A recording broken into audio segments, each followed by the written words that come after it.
right, we're going to go ahead and get started right on time here. I'm going to ask Representative Bonner if he would take over, and I will go sit over there.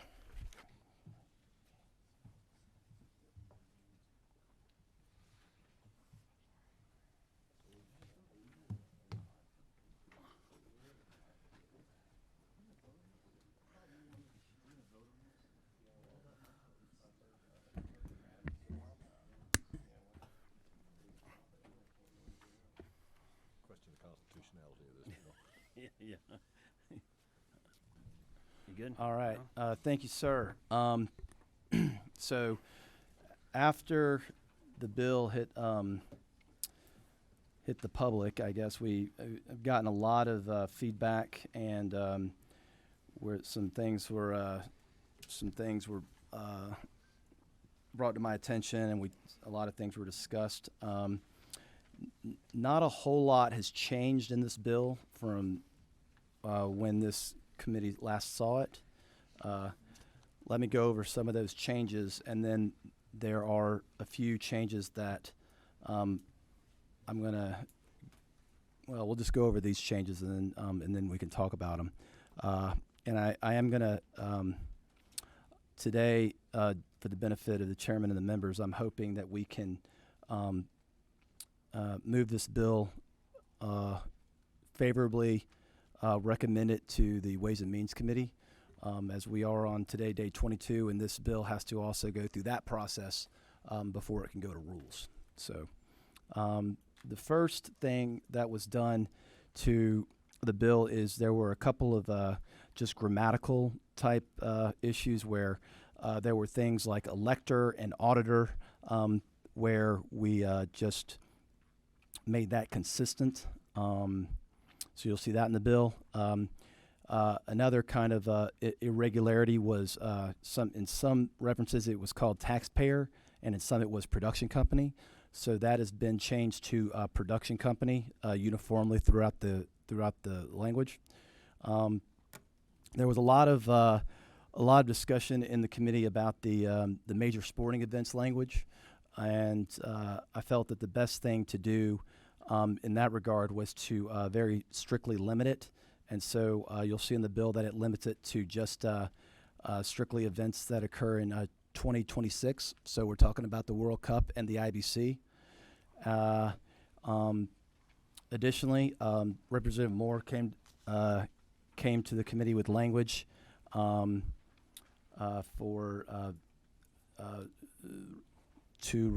make music licenses for Georgia residents a qualified expenditure. I needed to understand that a little bit better, but after a conversation with Representative Fry, who I've worked with a lot of music legislation on, it was decided that we would include that in the bill. And the last change is and forgive me, Chairman, I'm not sure which line it is. I don't have it written down, but for the 10% uplift, it was there was given a timetable of 10 years that it had to air. And after talking with the department and a number of industry, that number really isn't very relevant. So we just moved it to 5 years, just to close the window, and it really does not have much of an effect. And a change that's not on here, but I'm going to ask that we make it for the sub moving forward, is on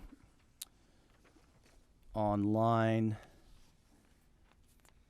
65. This is the income tax rate. We're going to strike 6% and add as provided in Code Section 48-7-21A. That's the current rate, and that should change as it changes. Can you say that one more time? Yeah, and I'll provide this to the council, but we're just going to strike 6% and insert as provided in Code Section 48-7-21A.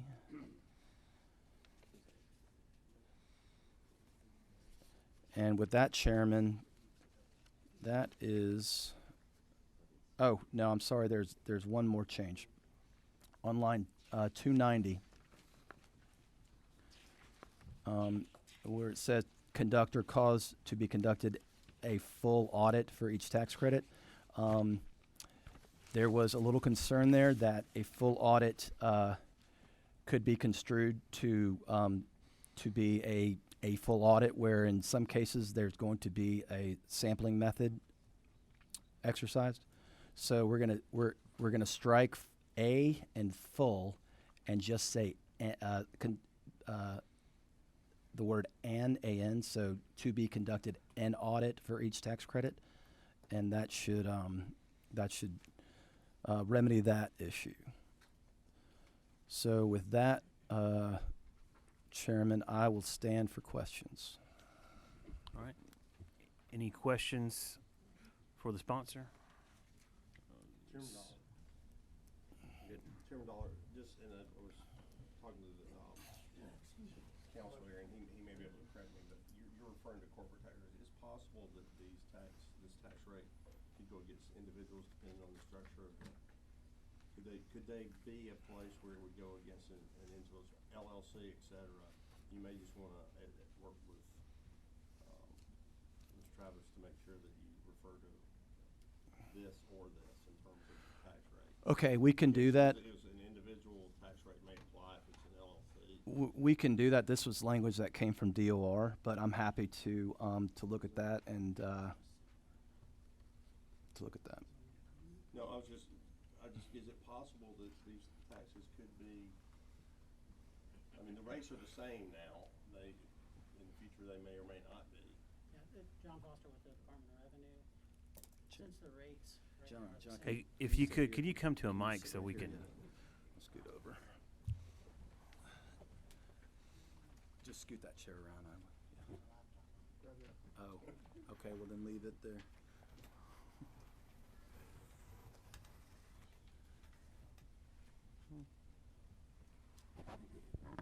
I'm John Foster with the Department of Revenue. And the taxes are ultimately claimed by an individual, but just for simplicity's sake, we put 48,721. If you wanted to use the maximum marginal rate in Code Section 48-7-20, that would be fine too. But at this point, the rates are the same. It's just withholding anyways. They're supposed to file a return, and then whatever they owe, and it's applied to their liability. So we were just trying to simplify things, but it doesn't mean that it wouldn't eventually be applied to the individual person's liability. If I could follow, Chair. Again, it was determined that it's actually not it wouldn't be a huge deal if we just left it alone, because again, to John's point, but we decided to just go ahead and make that minor change. We do use not to exceed 6% since are we constitutionally bound with that being the top rate now? I don't think I could speak to that. I mean, they're not going to end up paying more than the 5.75%. I mean, this is just withholding. But and just to be clear, we didn't mean to confuse things. We weren't given a whole. Well, Yeah. things are moving too fast. You're from the government. You're here to help, right? Right. No, things are moving fast, and we were just trying to be with as few words as possible. So that was it. But at this point, it's the same thing. Anything else, Chairman Martin? Representative Fry. Thank you. Thank you, Mr. Chair. Chairman Dollar, I just want to thank you for, on behalf of all the working musicians out there, for considering that amendment, and appreciate your hard work on behalf of the all the industry folks. And thanks for being willing to listen to some suggestions. Thank you for your work. Thank you, Representative, and this is yours. Chairman Barr. Yes, sir. Chairman Dollar, if you'll bear with me here, I do have a couple of questions. Mm-hmm. And on the audit side, is there, talking to an auditor friend over the weekend, they actually have a process they audit themselves. And he said in good standing, there may be different language. Do we have that anywhere in here that I know they have to be? What line are you looking at? I'm sorry. it's not in here that I have noticed, and I was just wondering if maybe DOR or any of our auditor friends in the room think that that may be important. It was something that was shared with me over the weekend to make sure that these auditors are in good standing amongst their peers. Have you heard anything on that, or can DOR comment on that at all?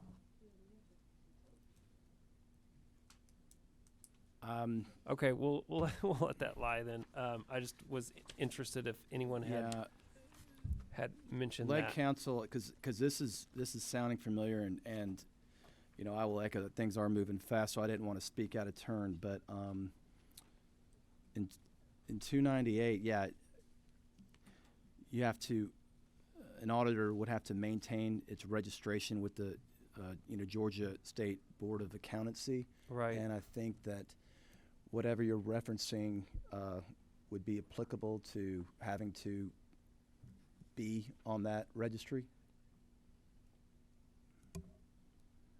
Which would make sense that they would probably lose their registration. Okay, all right, very good. And then the second thing, just looking at this in general, in regards to something the House passed last year, Bruce Williamson carried a bill, I believe, House Bill 130. I wrote it down here. It's 132. 132.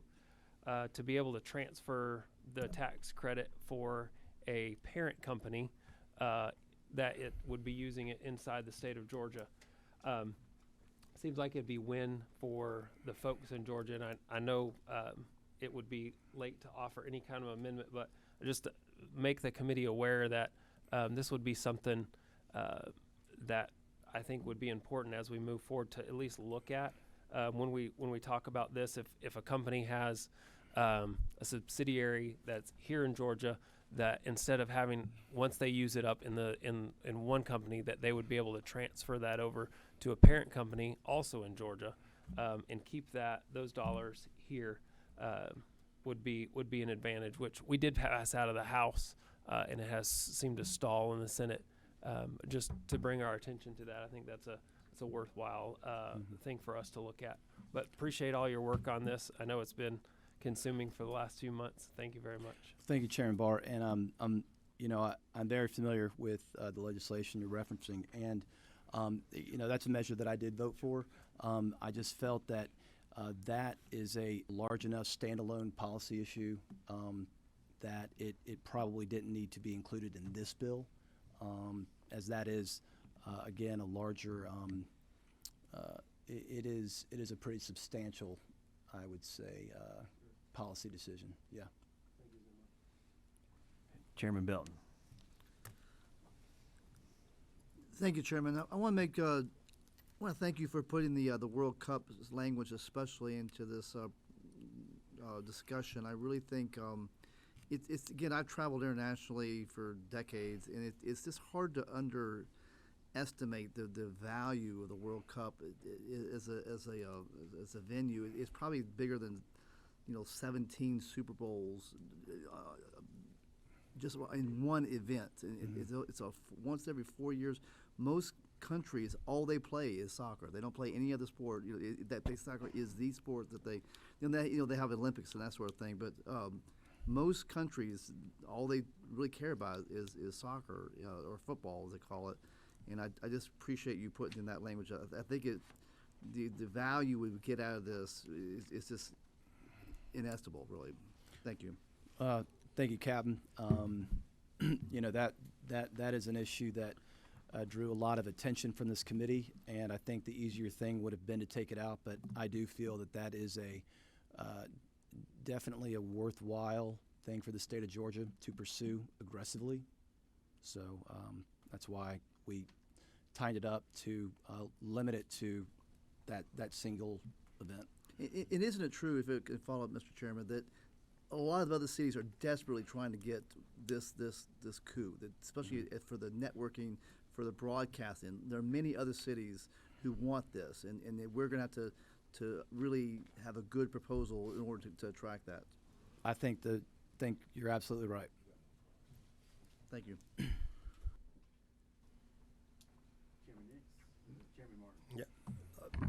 Chairman Dollar, I just make this point, and then we can move on. With regard to that, I've had conversations with people that are interested in it, from the chamber. I'm going to relate again, this isn't the place for it. I think it endangers the measure as a whole in Ways and Means. Simply put, we've known the World Cup's coming. We went into session on January 13th. There was ample opportunity for somebody to put a standalone bill, and we have till 2026 to do that.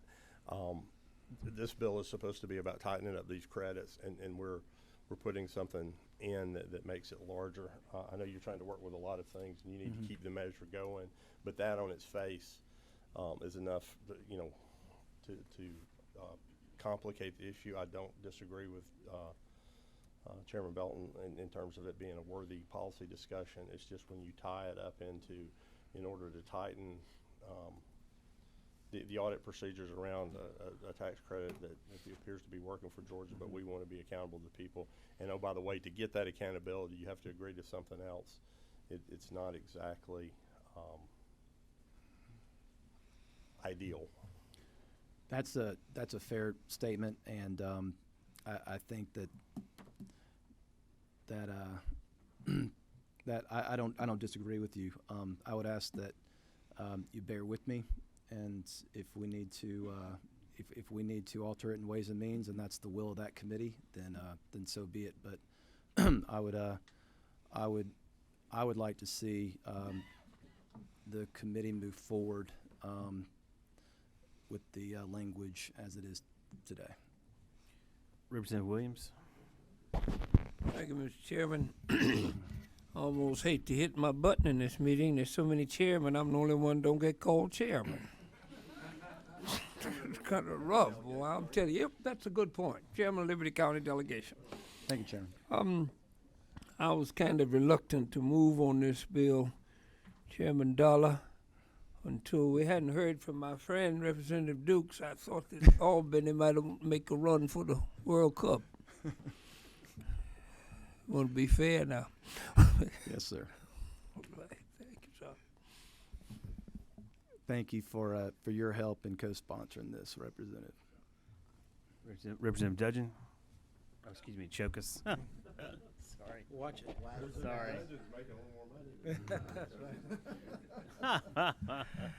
At the appropriate time, sir. Okay. Are there any other questions for Chairman Dollar?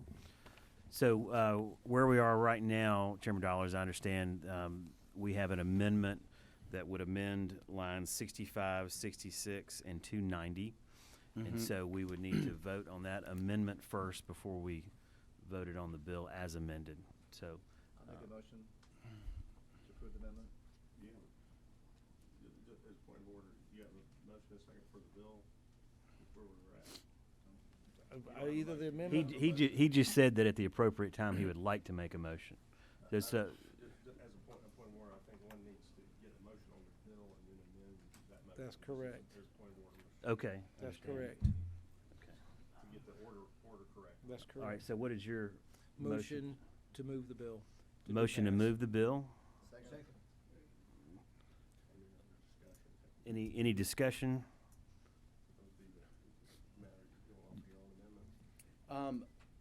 I would offer to the committee both of those amendments, and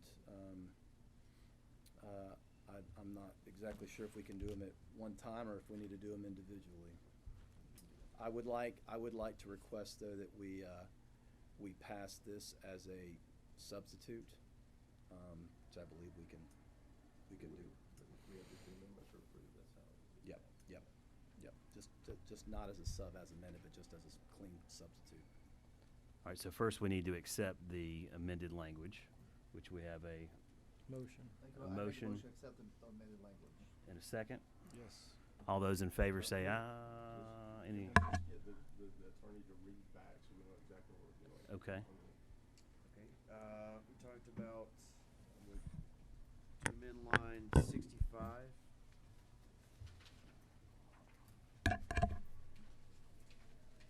By striking of 6% and inserting at the rate of tax imposed by code section 48-7-21A. And then on line 290, striking a full and replacing with an, A-N. All right. So we got motion second. All those in favor of the amended language, say aye. Aye. All those opposed, like sign. The motion carries. So now to, Are we debate on the full bill at this point, on the do pass recommendation? yes. If I may just, we get confused down here. I still strenuously object to the language for the sports part being in, but I'm in that tedious position that we mentioned earlier. To vote against the bill because of that language would not allow the bill to move forward when we're trying to get the auditability of the thing. So just not to confuse when I still have objections, we'll look at that along with Chairman Dollar. But I will support the bill so that we can have the accountability. Great. Thank you, Chairman Martin. All right, so we have a motion and a second to accept the amended bill. Committee substitute or? Committee, as a committee substitute. Any further discussion? All those in favor say aye. Aye. All those opposed, like sign. Motion Thank you, carries. committee. Any other business? All right, we closed. stand adjourned.